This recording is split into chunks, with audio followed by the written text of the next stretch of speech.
Alam mo ba yung service center ng AEG? Kasi yung impact ng AEG, Ang sabi sa amin nung nagkagawa niyan, ang AEG talaga, kadalasan, hindi na nire-repair. Hindi, Hindi kagaya ng Milwaukee.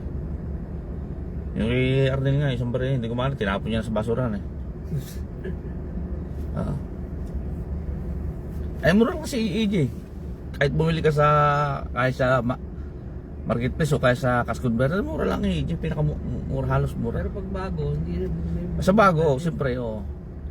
Bago yung mga tools ko rin. Ay, sa akin, puro ano lang yun, yung AEG ko yan, puro marketplace lang yun. Yung Dyna ko, 100 lang yun, sabi ko sa'yo. Hanggang ngayon, gumagana eh.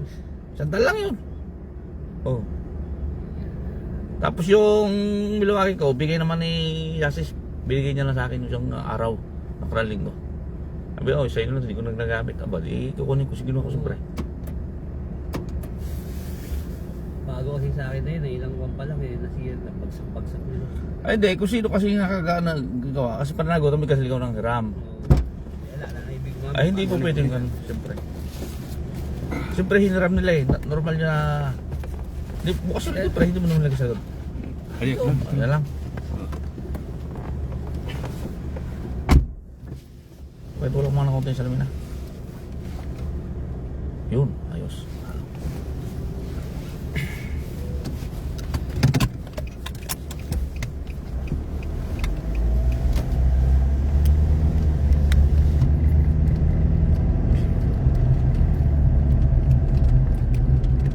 Saka wala akong inutos na hiramin yun. Sabi ko sabi si Joey yata. Sabi ko, meron niya. Sabi niya, may dahil si Doman dyan. Sabi ko, meron yun. Sabi ko, talungin mo. Kasi ang ban sa akin, pagkaka... Wala nang problema kahit gamitin niya yung pangalan ko kung sakali. Wala nang kaso. Kaya alam ko ikaw, at least alam ko yung ano. Ang text sa akin yung daan ko na nandiyan yung bukas. Akala ko naman kasama yung bayaw mo. Sabi ko, pwede kasi yung bayaw niya. Tama, sabi ko, may ilay na. Domads. Pero sila manghihiram no, kasi silang gagamit, hindi naman ako. Pero kung sinabi nila, tinanong ko kay Joey, ay kay Parin Santi. Si Parin yung mga nagpapahiram. Si Kon daw, si Joey.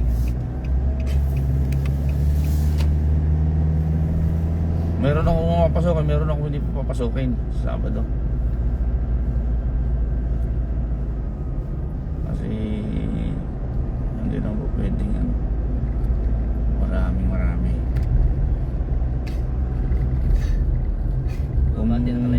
Kung mga 10, okay lang. Okay lang yun. Kasi hanggang doon yun. Mga 10 pa rin yung tao ng Sabado. Oo, okay lang. Pero pag label 5, hindi na pwede. Halata na tayo dyan, halata. Kasi yung iba, hindi na-induction. Yung iba na induction. Pag andun yung isang mahigpit-higpitan, nagpapa-induction yun. Ayun lang. Kahit Sabado, induction. Oo, induction yun.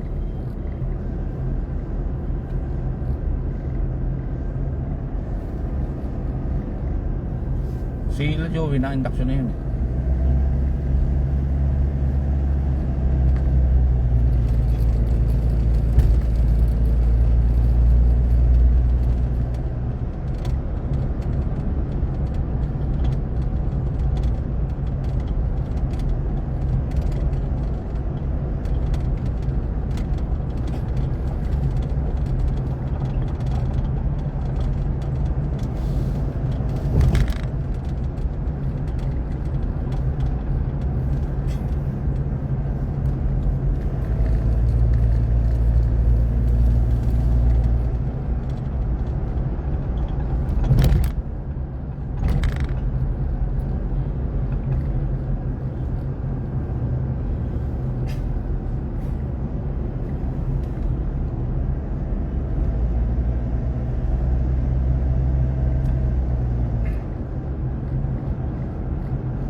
ano si yung Lispong ano? Yung ba yun? Mga Ernesto. Si Ernesto. Ah, okay. Hindi ko na matandaan yung mukha eh.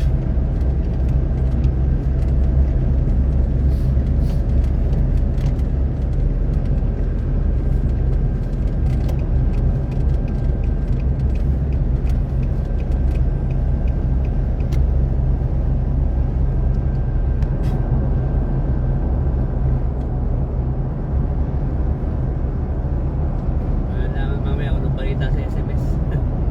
Ah, pamiting na naman. Meeting na mamaya. Wala ata silang bagong project ngayon.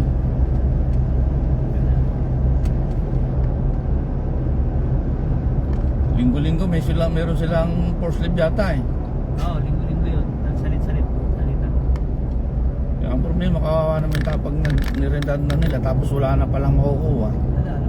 Eh pag na-standby, naghahanap ng trabaho, wala na. Dapat hindi na nila pinoslip. Kung i-redandan mo lang din naman, hanggat may makukuha pa sanang annual. Diba, Ayaw, pero po, 2 linggo. may pira pang gagamitin.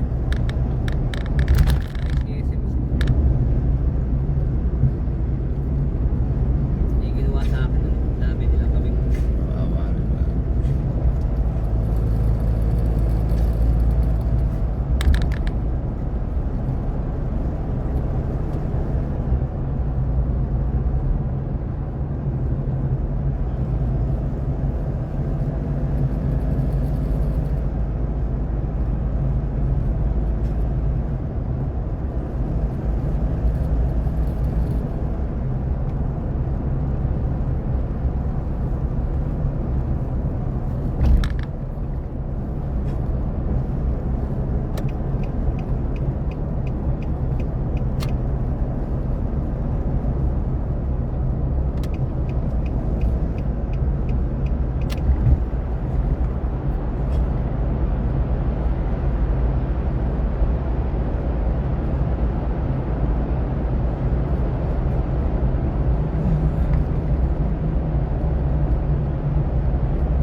nakatulog na naman himbing. Dali na. Dali na. Pero alauna nagising pa rin ako. Pero nakabalik naman ako mga alas 2. Nakatulog ka rin. Oo. Pagbalik ka rin, parin mo rin dito, ganun din. Hindi rin nakatulog na agad eh.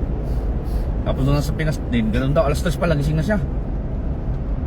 Pag gising alas 3 yung madaling araw, wala na. Mulat na yun hanggang... Eh kung nanibago yung ano mo, yung schedule ng pagtulog mo.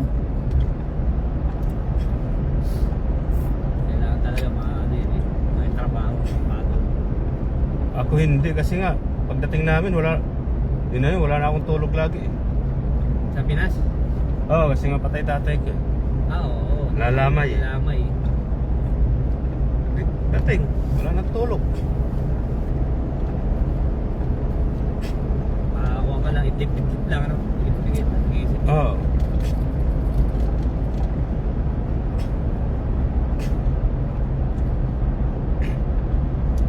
Ang ginagawa ko, medlip ako nung maaga, mga alas 10. Tapos nagising nga pala una. Lahat ng mga nagising, patutulogin ko. Ako lang magbabantay. Maga. Oo. Hindi, yung ano, gabi. Gabi. I-idlip ako kahit mga ilang oras lang.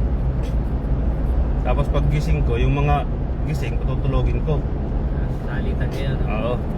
Parang ginagawa ko lagi. Pero broken stick ba? Oo, ganun talaga. Sa ulo.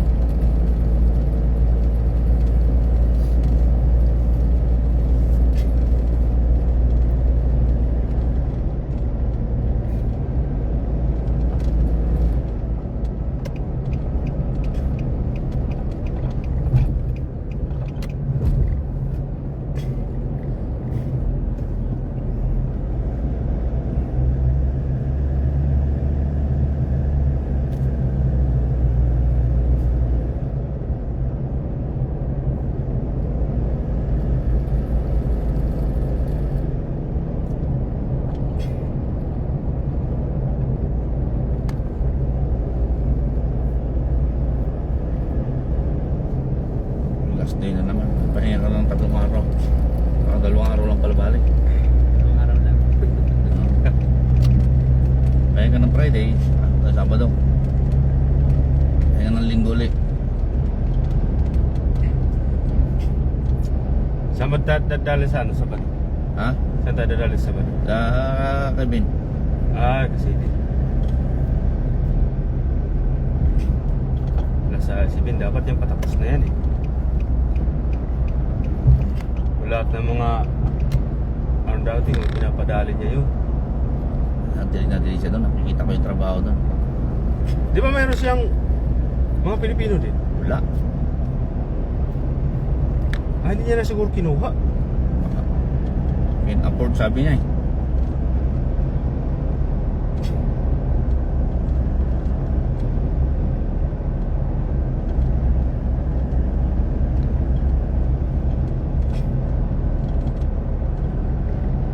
Hindi nasisira siya sa kliyente. Daming kulang. At tagal-tagal na, ilang buwan na yung bilo na yun, hindi na finish na kumpleto. Sipin mo yun.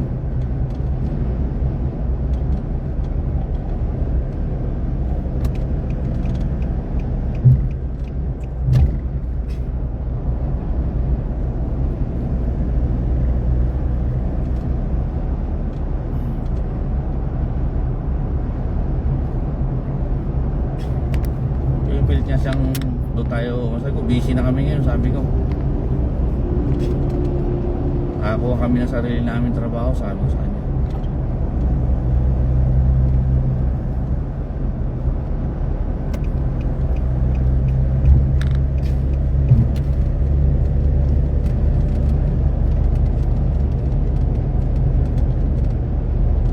Yung ginawa niya nung una pa lang, pinatrabaho lahat, diba? Oo.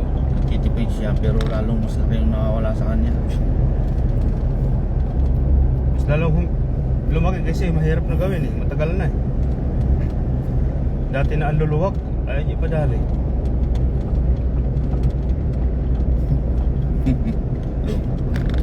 Overtake pa yan.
mo yung live ko dating rami isang FCO sa Plenum.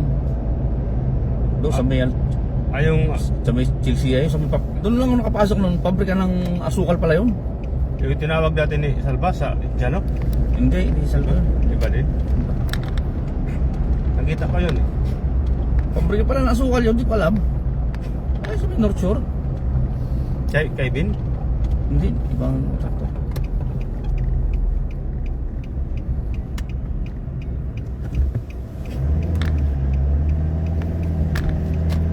Tinira lang namin ng 3 oras ni Agustin eh.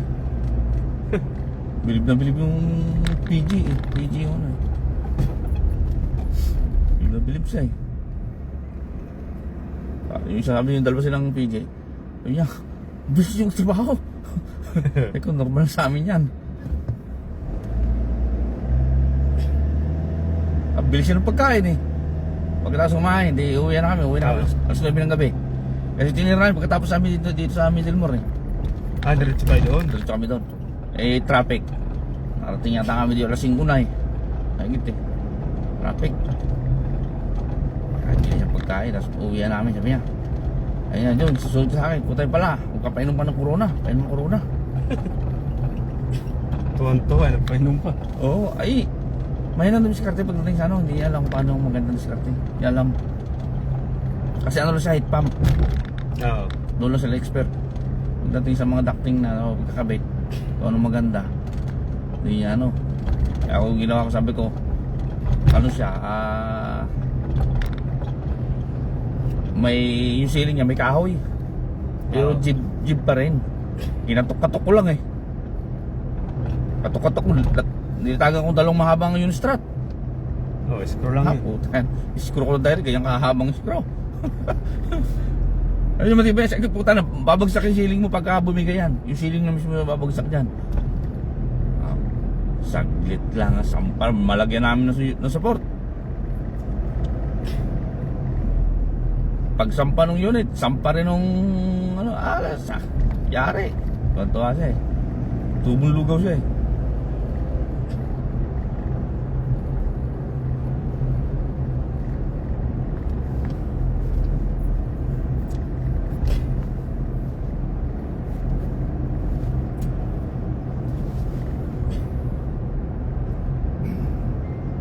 Kontrata lang din nila pala nila yun. Kontrata nila. Yung ano lang, hindi na lang paano install. Sabi sa akin, tinawagan ako. Nagbigay ng nagkano sa kanya si Yari.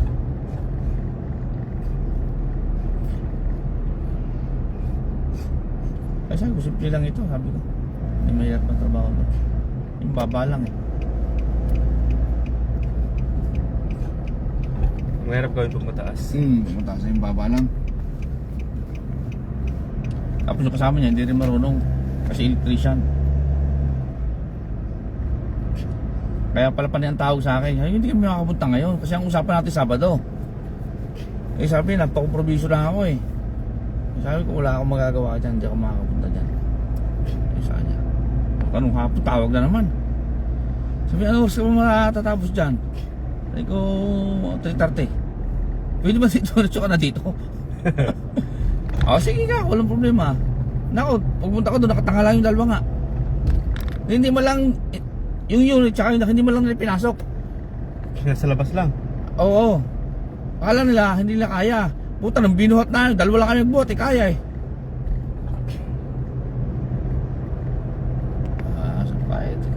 Ang gaan lang ito. Malaking tao pa yun? Hindi ganong kalaki yan, parang yung ano niya, isa payat lang na matangkad, isa yung misimyari. Mababa lang na mataba na konti. Ayaw pero sa'yo ng kunting sarili. Ayaw. Ay pag-angat ko, ay kaya ng 2 tao ito. Malaki din na kaunti yung FCU niya.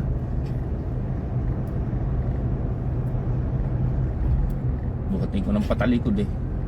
Yan ka sa ano, mayari. Yung pleno mahaba eh, nasa 2 meters mahigit eh. Ang butas ay tig-apat na parang tig-apat yata yung butas nun sa kabilang gilid. Bari yun lang kanyang buga. Isang plenum lang. Sabi ko sa kanya, ba't hindi mo lang yung design mo, ginawa mo na lang na grills mismo ang ikinabit mo sa ducting? Kasi wala namang flexible eh. Butas lang. Butas lang eh. Pero may ano siya, may damper. So sabi ko, kung ginawa mo yung design mo niya mismo, grills na mismo, ikakabit mo sa gilid, mas maganda. Sabi ko sa kanya. Mga natingnan. Oo nga no. Oo, sabi ko.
Dahil pala lang ang biyahe niya.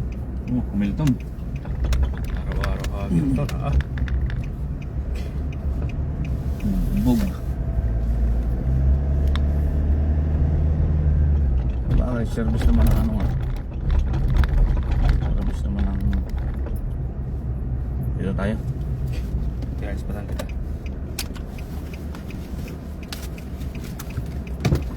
Yung mga kalabas. Kasi ano na lang.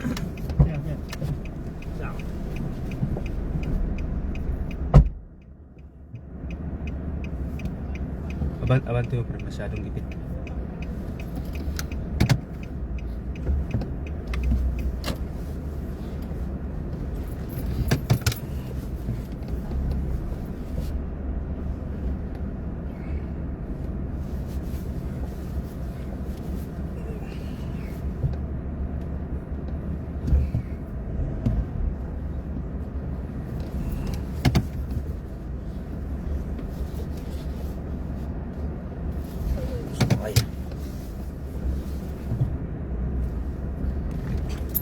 Hindi mo malalaglag sa cutter yan. Nagulong mo.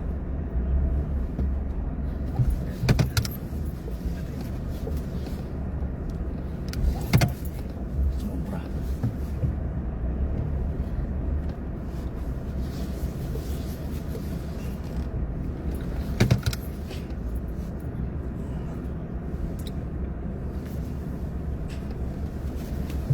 Eh, lusot yung harap.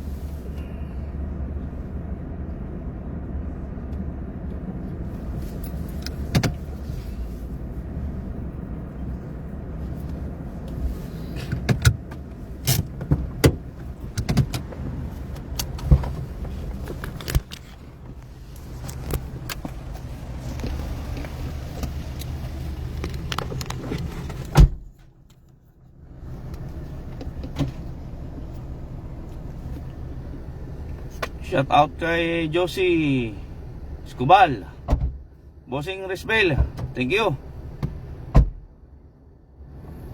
Dito na naman tayo, trabaho na naman. Okay, salamat, thank you.